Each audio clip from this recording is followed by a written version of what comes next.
I've started to notice that I've been experiencing a symptom of psychosis recently. I think part of having a mood disorder or bipolar type 1 is that I'm going to experience symptoms of psychosis throughout my life. And it's about keeping an eye out for them, managing them. I noticed this on the drive to and from Bristol that I did this week. And that is that people are looking at me strangely.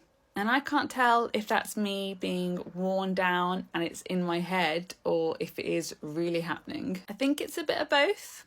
I mean, people are answering my questions weirdly. Like, this is happening when I'm trying to check things or make sure my order's right or just clarify something. And people are kind of responding in a way that doesn't make sense to me. When I'm ill or getting into a bad headspace, these things kind of happen on a regular basis. And so I'm sat there and I'm like, is this a sign that something is wrong?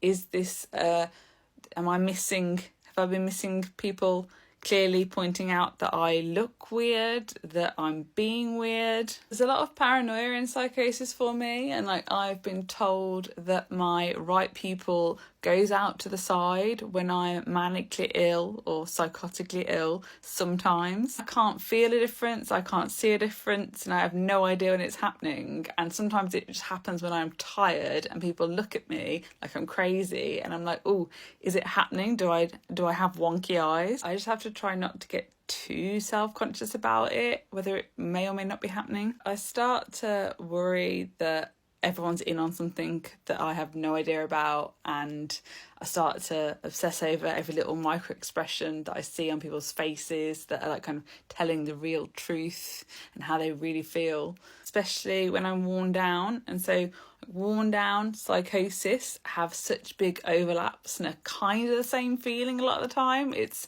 really hard to know which is which. That's my experience of psychosis and living alongside it anyway. I am endlessly fascinated with whether people's perceptions of the world match to what is really there and what everyone else is experiencing, or whether you feel slightly detached from that and feel like you see the world in a different way to everyone else.